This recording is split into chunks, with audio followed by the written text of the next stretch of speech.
Bismillahirrahmanirrahim. Alhamdulillahi Rabbil alamin. Wassalatu wassalamu ala sayyidina wa habibina wa shafi'ina Muhammadin wa ala alihi wa sahbihi ajma'in. Assalamu alaykum wa rahmatullahi wa barakatuh. Hurmatli azizlar, aziz mo'min musulmonlar, Payg'ambarimiz sollallohu alayhi va sallamni yaxshi ko'radigan, Rasululloh sollallohu alayhi va sallamga ergashishni o'zining vazifasi, sharafli burchi deb biladigan azizlar. Payg'ambarimiz sollallohu alayhi va sallamga ergashishlik haqiqiy ma'noda sharaf. Payg'ambarimiz sollallohu alayhi va sallamni tanishlik, u zotga muhabbat qo'yishlik va hayotimizni, bu 4 kunlik dunyoni, 5 kunlik dunyoni Rasululloh sollallohu alayhi va sallamga ergashgan holatda u zotning ko'rsatmalariga muvofiq o'tkazishlik haqiqiy ma'noda baxt, haqiqiy saodatdir. Rasululloh sollallohu alayhi va sallam olamlarga rahmat qilib yuborilgan Alloh taoloning buyuk in'omidir. Bizga berilgan katta in'om, katta ne'mat bu payg'ambarimiz sollallohu alayhi va sallamdirlar. U zotga ergashishimiz, u zotning yo'llariga yuradigan darajada hidoyat topishimiz, Alloh taoloni va rasulini tanishimiz bu juda katta ne'mat. Bu ne'matni qadrini bilishimiz kerak. Bu ne'matni qadrini anglab yetish uchun bu ne'matga yetolmay yurgan qancha insonlarga bir nazar solsak o'zi kifoya qiladi. Alhamdulillah, Allohning fazli inoyati bilan payg'ambarimiz sollallohu alayhi va sallam haqlarida kitoblar o'qiyapmiz. Rasululloh sollallohu alayhi va sallamning siratlari, u zotning xulqlari, u zotning ko'rinishlari haqida ba'zi bir suhbatlar uyushtiryapmiz. Allohga hamd bo'lsin.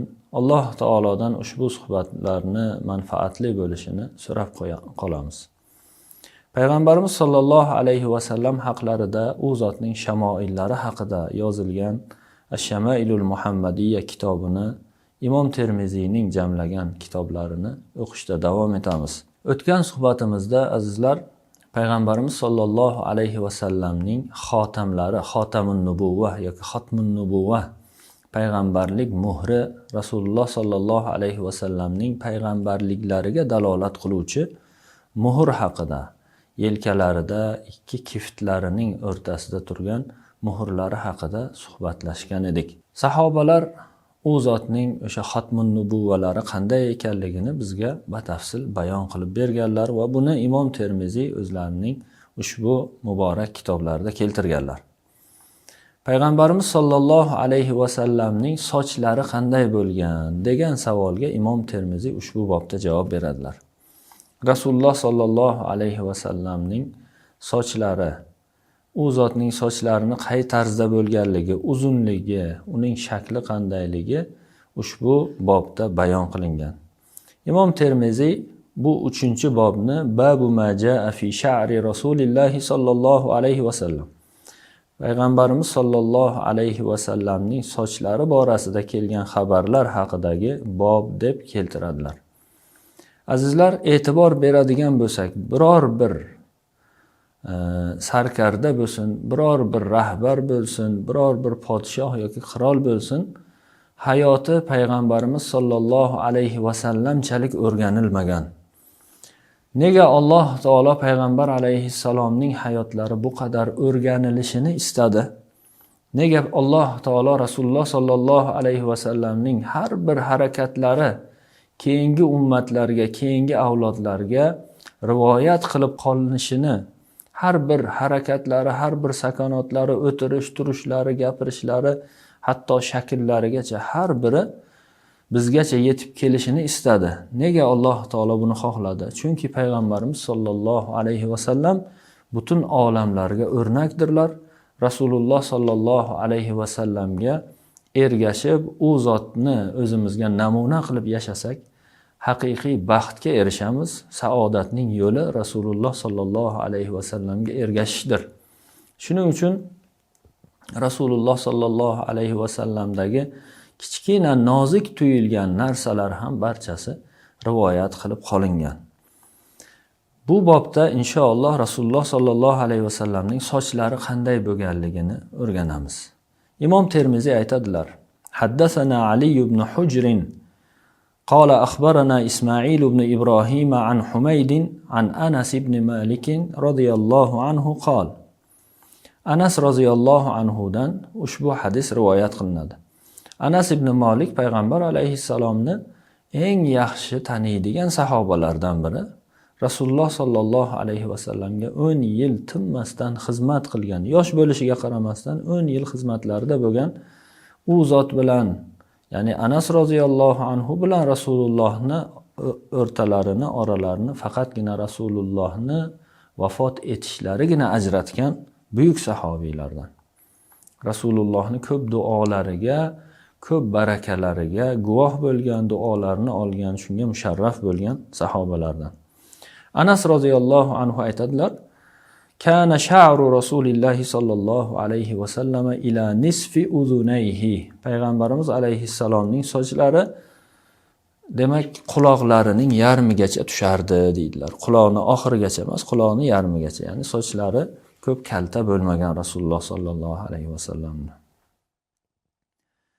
Xo'p, keyingi hadisda aytadilarki: Haddathana Hannad ibn as-Sari qala anba'ana akhbarana Abdurrahman ibn Abi Zinad an Hisham ibn Urwa an abihi an Aisha radhiyallohu anha qalat Urwa ibn Zubayr Aisha radhiyallohu anhodan, ya'ni o'zlarining xolalari Ummul Mu'minin, mu'minlar onasi bo'lgan Oysha onamizdan rivoyat qiladilar. Rasulullohning ayollari, bilamiz, Oysha onamizni sahobiyalarning, ya'ni sahobiy ayollarning ichida eng olimalari deb aytsak mubolag'a bo'lmaydi Oysha onamizni.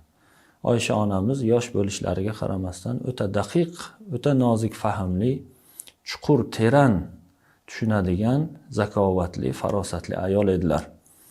Oysha onamiz payg'ambar alayhissalom haqlarida aytadilar: Qolat kuntu aghtasilu ana va Rasululloh sallallohu alayhi vasallam min ina'in wahid.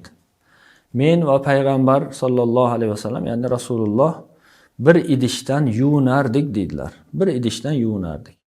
Ya'ni xotin uyda yuvinadigan holatda bir idishdan yuvinardik deydi. Bitta chuqur bir tog'ora bo'ladimi, shunga o'xshash idishga suv olib qo'yilardi va o'shandan olib bu yoqda Oysha onamiz yuvinsalar, u tomonda payg'ambar alayhissalom yuvinardilar. Bir idishdan yuvinardikni ikki xil ma'noda tushunsa bo'ladi. Bir vaqtning o'zida ikki tomonidan suvni olib yuvinishlik yoki payg'ambar alayhissalom yuvingan idishlaridan o'sha idish masalan men uchun ham yuvinadigan idish hisoblanardi deb tushunsa ham bo'ladi. Ya'ni Rasululloh birinchi yuvinardilar, keyin men yuvinardim, yoki men birinchi yuvinsam keyin Rasululloh yuvinardilar. Ayollar uchun alohida idish qilish shart degan narsa yo'q demoqchilar. Bir idishdan payg'ambar alayhissalom bilan yuvinardik, g'usl qilardik deydilar. Va kana lahu sha'run fawqal jummati va dunal wafra. Oysha onamiz Rasululloh sallallohu alayhi vasallamning sochlarini tasvirlab aytadilarki, Rasulullohning sochlari bor edi. Sochlarining uzunligi fawqal jumma, yelkaga tushishlikdan sal balandroqda edi. Dunal wafra, ana quloqdan sal pastroqda edi deydilar. Rasulullohning sochlari uzunroq edi, quloqdan pastroqqa tushardi, lekin yelkaga yetmasdi deydilar. Jumma deb yelkaga tushadigan sochni aytadi, wafra deb quloqni yopadigan sochni aytadi. Quloqdan pastroqqa tushadigan sochni. Demak, o'sha quloqni yopadigan sochdan pastroqda edi-yu, lekin yelkaga tushmasdi deydilar. Oldingi hadisda payg'ambar alayhissalomning sochlari quloqni yarmigacha kelardi degan hadisni Anas roziyallohu anhu aytdilar.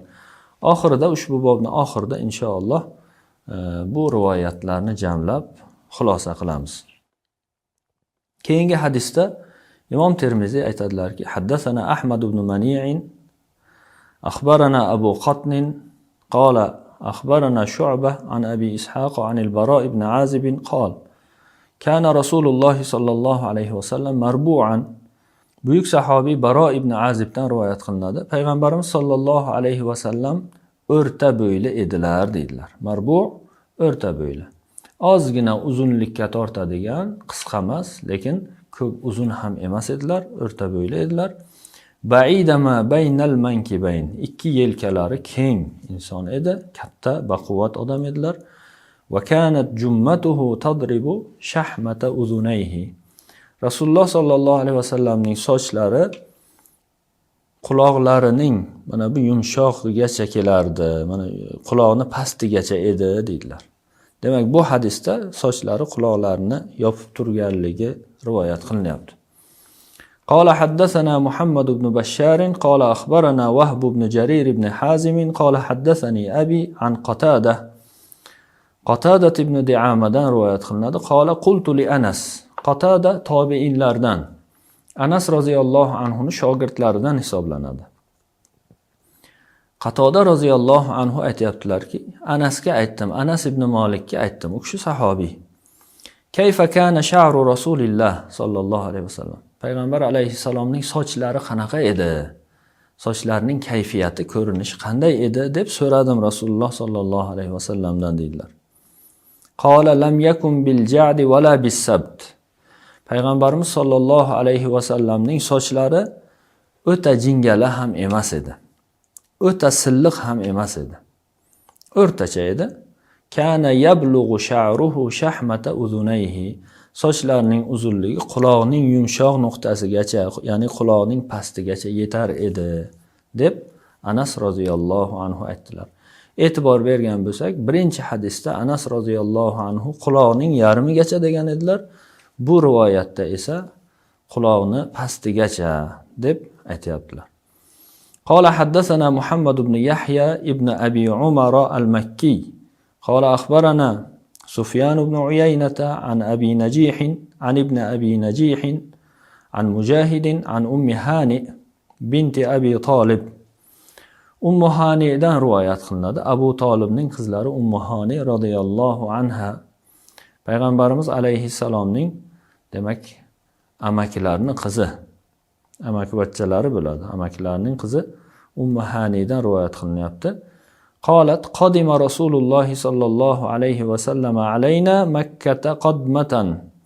Payg'ambarimiz sallallohu alayhi va sallam Makkaga kirib keldilar, bizni oldimizga, bizni ziyoratimizga keldilar dedilar. Bu Fathu Makkada bo'lgan voqea, 8-yilda bo'lgan voqea. Rasululloh keldilar, valahu arba'u g'adair.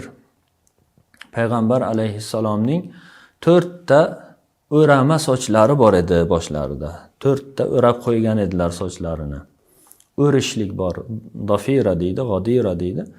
O'rishlik. O'rib qo'ygan edilar. Bizda odatda ayollar sochini o'radi, lekin u paytda arablarning odatlaridan erkaklar ham sochini o'rgan. Ayniqsa chang kirmasligi uchun uzoq safarga chiqsa sochlar o'rilgan, uzun soch bo'ladigan bo'lsa, o'shanda payg'ambar alayhissalomning ham sochlari 4 ta o'rilgan edi deydilar.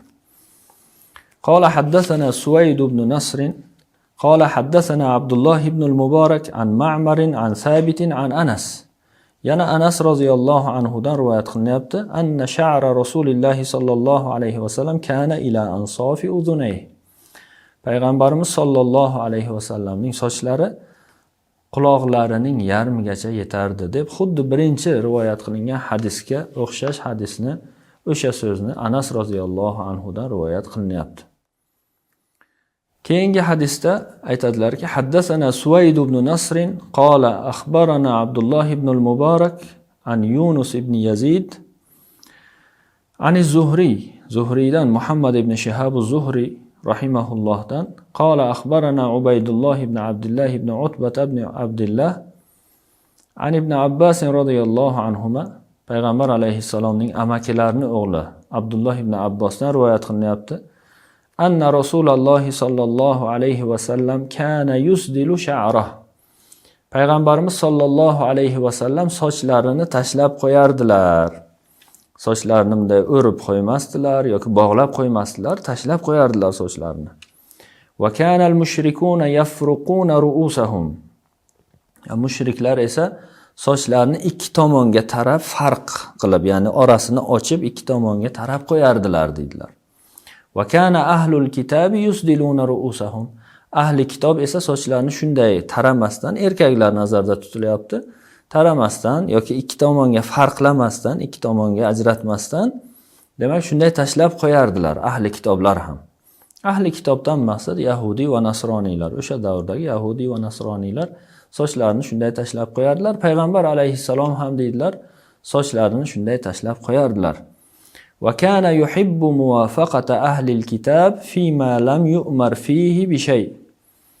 Payg'ambarimiz sollallohu alayhi va sallam aniq bir buyruq, Alloh tomonidan aniq amr yoki bir qaytariq buyruq kelmagan narsalarda ahli kitobga muvofiq bo'lishni xohlardilar.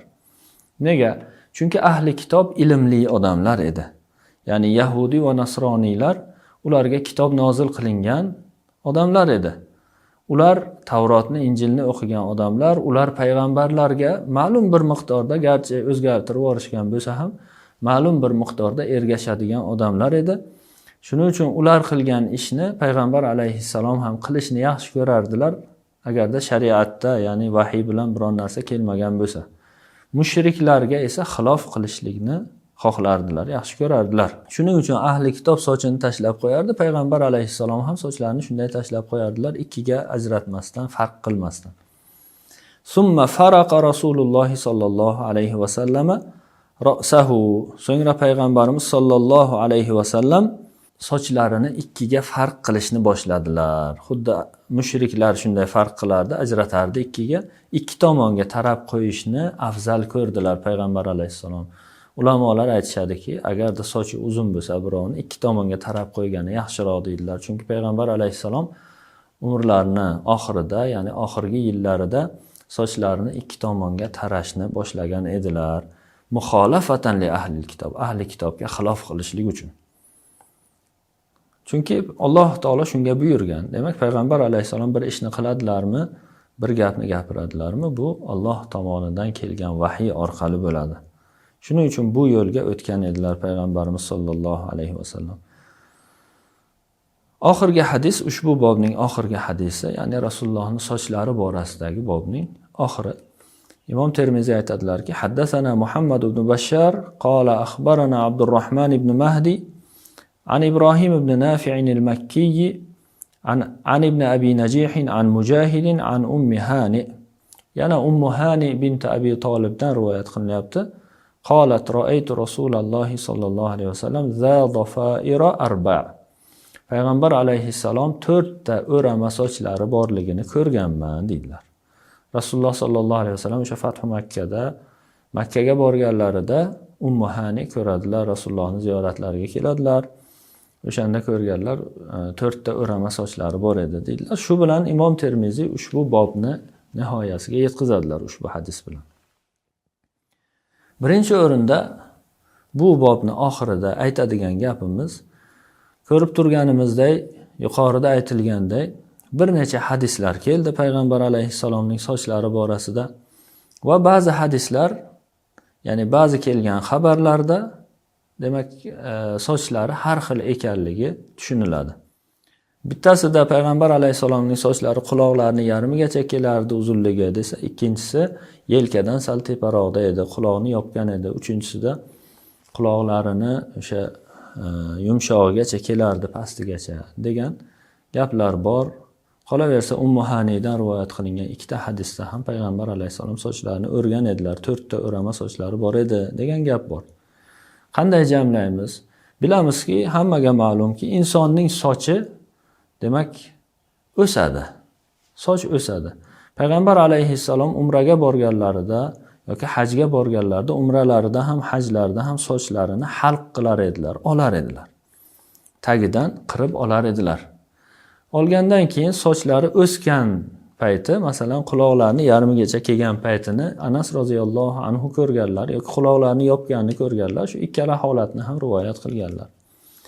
Sochlari ko'proq o'sib ketganini ko'rgan sahobalar quloqlarini yopardi, yelkalariga yaqinlashib qolardi deb demak ushbu hadislarni rivoyat qilgan, yuqorida kelgan hadislarni. Uzun sochlari bor edi degan ma'nodagi hadisni rivoyat qilganlar. O'sha yelkalariga yaqinlashib qolganligini ko'rgan. Demak, sochlari uzun bo'lgan ba'zida. Fathu Makkaga borayotganda ham payg'ambar alayhissalom sochlari uzun bo'lganligi uchun uzoq safarga chiqayotganda arablarning odatlaridan sochi uzun odamlar o'rib olardi, ichiga chang kirmasin, har xil narsalar kirmasin deb. Chunki cho'li biyobondan, tog' toshdan o'tishlik, piyoda yoki otda, tuyada o'tishlik o'zi bo'lmaydi. Oson emas, chang bo'ladi, to'zon bo'ladi. Shuning uchun Payg'ambarimiz sollallohu alayhi vasallam ham odatga ko'ra sochlarini o'rib olar edilar. 4 ta o'rama sochlari bor edi. Mana shunday qilib demak jamlaymiz. Payg'ambarimiz sollallohu alayhi vasallam aytadilarki: "Man kana lahu sha'run falyukrimhu." Kimning sochi bo'ladigan bo'lsa, uni hurmat qilsin deydilar. Sochni tarab yursin, tozalab yursin deydilar.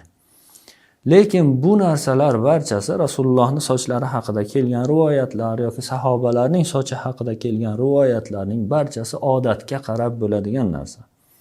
Odat, sochni o'stirish sunnat ekan degan narsa yo'q. Ulamolar aytishadiki, bu Rasulullohning davrlaridagi o'sha zamonning odati bu. Sochni o'stirishlik, soch o'sib yurishligi. Qaysi davr, qaysiki diyorda, bir joyda, bir mamlakatda, qaysidir bir jamiyatda sochni olib yurishlik odat bo'lsa agar, olib yurish afzal. Sochni qisqaroq qilib yurishlik odat bo'lsa, musulmonlar ichida ulamolarning ko'rsatmalari shunday bo'lsa agar, sochni qisqa qilib yurishlik afzal hisoblanadi. Odatga xilof qilib Rasululloh sochlarini o'stirib yurganlar bu sunnatdir deb sochni o'stirishlik bu nomaqbul ish hisoblanadi deydilar. Chunki Rasulullohning sochlari o'sgan bo'lishi bu u kishiga kelgan nimadan emas, masalan ko'rsatmadan, u shar'iy hukm emas. Bu odatga xilof qilmaslik uchun Rasululloh sochlarini o'stirib yurganlar. Lekin payg'ambar alayhissalom hajga, umraga borganda rahimallohul muhalliqin, sochini qirib olganlarni Alloh rahim qilsin, Alloh marhamat ko'rsatsin ularga deb 3 marta sochini olib yuradiganlarni duo qilganlar, duoyi xayr qilganlar. Oxirida 4-chisida qisqartirib yuradiganlarni Alloh taolo rahim qilsin, rahmat qilsin, marhamat qilsin ularga deb 3-chisida yo 4-chisida bularni ham qo'shganlar. Demak, sochni olib yurishlik payg'ambar alayhissalomning duolariga muvofiq bo'ladi. Rasulullohning duolari tahtiga kiradi, sochni olib yuradigan, qisqartirib yuradiganlar. Vallohu a'lam. Payg'ambarimiz sollallohu alayhi vasallamga ergashishlik, Rasulullohni yaxshi ko'rish, u zotni qiyomatda ham u zot bilan birga bo'lishlikni Alloh taolo barchamizga nasib qilsin. Vassalomu alaykum va rahmatullohi va barakatuh.